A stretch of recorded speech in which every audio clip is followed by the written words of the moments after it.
Généralement, en Afrique, le constat est fait que les jeunes qui sont la relève de demain ne s'intéressent pas aux questions relatives à la politique et à l'entrepreneuriat. Pour corriger ce manquement et préparer la jeunesse à la prise de décision, le programme For Young Politicians in Africa (PIPA) a organisé un atelier de formation à l'endroit des jeunes des partis politiques. Formation des jeunes politiques sur l'employabilité et l'auto-emploi. C'est le thème de l'atelier de formation tenu ce samedi 22 mai 2021 à l'endroit des jeunes des formations politiques. Pour les organisateurs, cette formation vise à produire des preuves solides sur les approches efficaces d'auto-emploi qui permettent aux jeunes filles et hommes politiques à réussir à travers la rédaction de la réalisation des projets individuels et collectifs. Suivons plutôt les...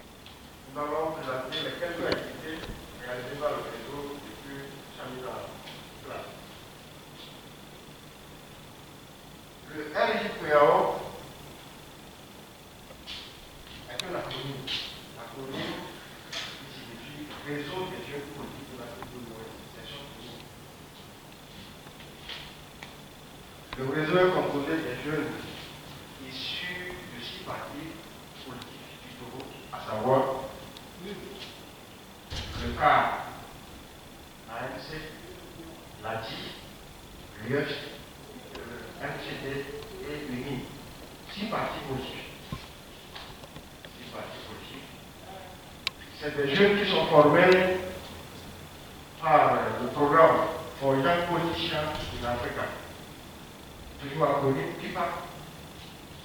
C'est un programme piloté par IGP, Institut du général Marc Timoko Karango, basé au Burkina Faso, avec l'appui technique et financier de la Fondation suédoise du Parti du Centre, basé en Suède, qui finance ce programme. Ces jeunes sont formés à travers 3 sections. Si nous prenons le cas du Togo, le Togo a commencé sa formation en 2016. Le programme même a débuté en 2012 avec des pays comme Bénin, Burkina, Mali et Niger. C'est en 2016 que le programme est arrivé au Togo. C'est arrivé au Togo avec des pays comme Togo, Côte d'Ivoire et Sénégal. Donc, il y a 3 sections.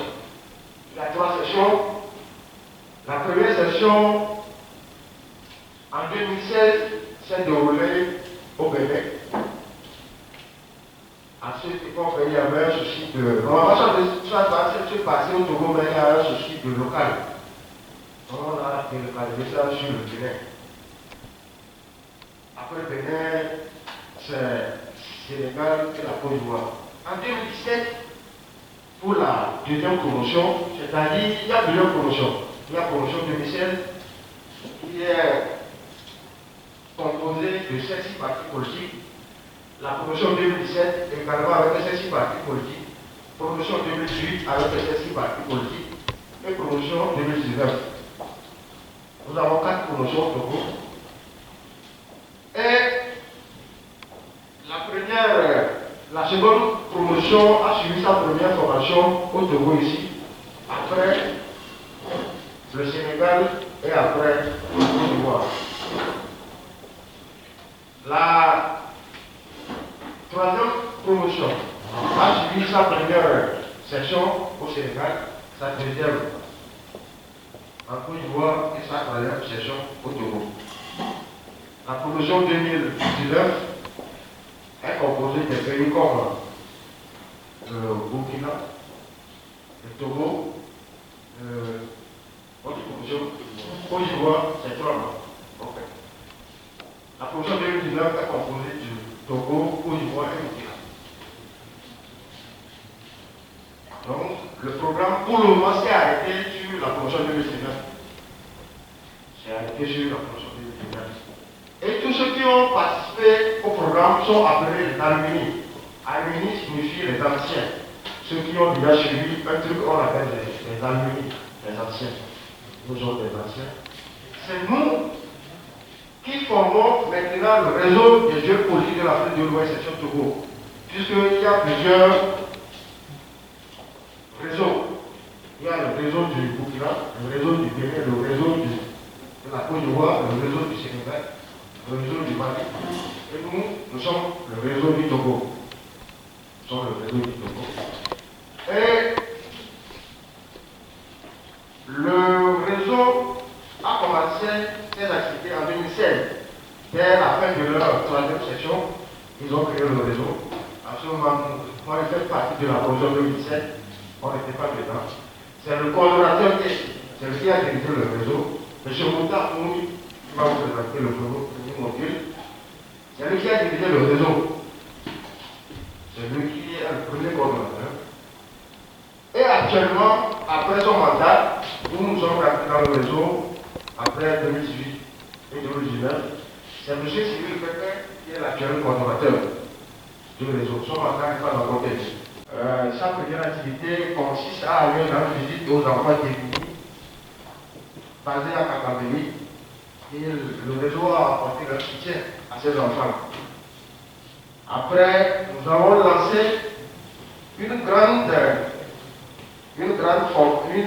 sensibilisation à travers une activité dénommée Stand-up Togolese Youth. Stand-up Togolese Youth. Et à travers cette activité, nous avons conscientisé les jeunes. Par exemple ici à la plage, nous sommes à la plage ici. Nous sommes à la plage, c'est nous qui avons porté les habits jaunes. Nous sommes à la plage, un samedi matin.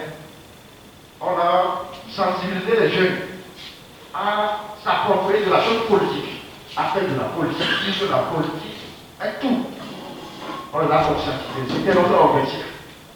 Puisqu'il y a plusieurs jeunes qui se désintéressent de la politique, on les a conscientisés, on leur a présenté les bienfaits de la politique. À travers notre grande activité Stand-up Togolese Youth.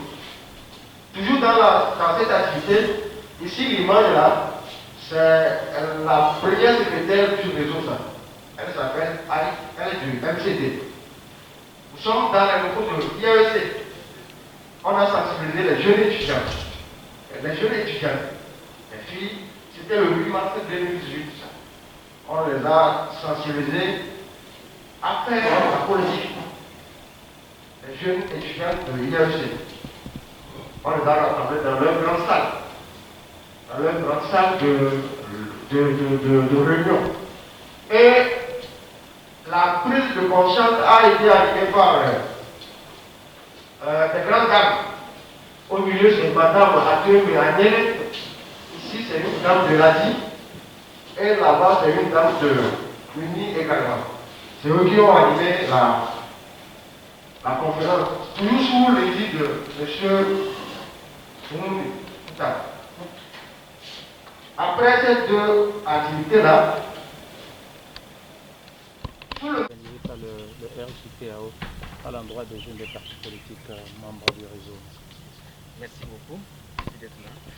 Nous sommes motivés par deux raisons fondamentales. Il faut dire que nous sommes en politique, et la politique, le but, c'est pour le bien-être. Donc la jeunesse politique ne travaille pas. Il y a le sous-emploi, il y a le chômage.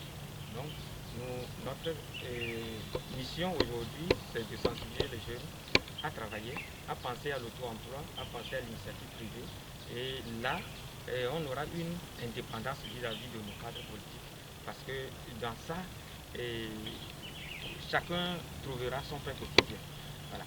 Et en second lieu, il faut dire que le chef de l'État a mis sur le marché, comment l'appelle-t-on, la promotion de l'entrepreneuriat des jeunes et autres, mais beaucoup ignorent les procédures. Donc pour nous, nous allons sensibiliser les gens sur ces outils-là, afin que les gens aillent dans ces domaines privés-là pour trouver du travail. Et ça va diminuer un peu le taux de chômage et ça va permettre aux jeunes d'être épanouis. Alors c'est une formation, dites-nous, qu'est-ce qui sera concrètement donné, quels sont les outils que vous allez donner à ces jeunes-là pour qu'ils puissent mieux contribuer au développement du pays. Voilà. Et aujourd'hui, nous aurons à présenter 3 modules. Le premier module va consister à former les jeunes sur la rédaction du projet. Parce que pour créer ton entreprise privée, il faut rédiger un projet. Donc on va les apprendre à rédiger le projet. En second lieu, on va les apprendre comment gérer même le projet. Parce que tu peux avoir un bon projet, tu peux avoir le financement, mais si tu ne gères pas très bien, ça va connaître la faillite. Donc on va leur apprendre à gérer aussi le projet. Et ensuite, nous allons leur apprendre la stratégie la stratégie financière.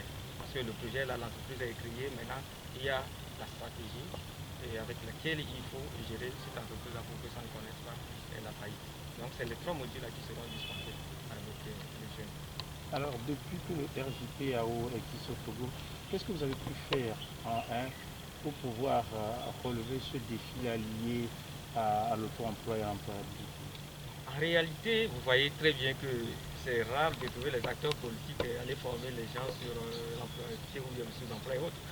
La mission régalienne d'un politicien, c'est d'aller faire la campagne électorale et ainsi de suite. Donc, nous sommes là. Effectivement, nous avons formé les jeunes pendant la période électorale sur la non-violence. Et après ça, pendant les Covid, nous avons aussi sensibilisé toute la population de Baguida et ses environs en leur distribuant les dispositifs de lavage en mer et autres. En dehors de ça, nous sensibilisons aussi les jeunes à s'engager sur la politique parce qu'on dit souvent que quand tu ne fais pas la politique, elle te fera.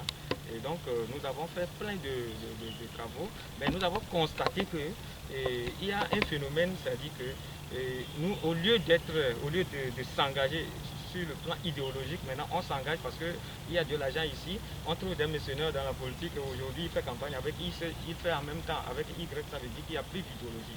Et ça, la source c'est qu'on ne travaille pas. On va aller là-bas pour prendre 2000 francs, ici pour prendre 1000 francs. Donc si les jeunes sont formés et qu'ils travaillent, et là on va travailler, on va maintenant évoluer en politique sur le plan idéologique. On sait que je suis ceci avec le programme et non parce que je vais avoir un t-shirt ou bien je vais avoir 2000 francs ici. Donc c'est pourquoi nous avons initié ce projet qui est unique en son genre d'ailleurs. Et il fallait le dire aussi, le réseau a commencé depuis 2016. Et c'est les formations politiques qui sont à l'Assemblée. Et on adresse les nôtres, ce sont eux qui envoient les jeunes. Donc au début c'était le UNIR, il y a le CAR, il y a ADI, il y a MCD, il y a ANC et UFC. C'était les 6 partis. Bon, aujourd'hui, quand nous on a pris le réseau, on est en train de former les jeunes. Aujourd'hui, là, quand vous allez voir, c'est 8 partis politiques qui sont dedans. Il y a un PDD, il y a ANC, il y a le CAR, il y a UNIR, il y a UFC, il y a le NET, et il reste ADI, et voilà. Donc il y a 8 partis qui sont encore dedans, c'est les jeunes là que nous formons. Maintenant, le programme concerne le Sénégal, parce que nous avons suivi la formation à Dakar. Et il y a aussi la Côte d'Ivoire, nous avons suivi la formation là-bas, et le Togo. D'autres programmes concernent aussi, c'est même RJPAO, il y en a aussi au Mali, Niger et autres, Bénin. Donc pratiquement c'est toute la sous-région. Donc ici c'est la coordination nationale qui est là aujourd'hui. Que nous formons les partis politiques, tous les partis politiques en réalité, qui sont représentés à l'Assemblée nationale.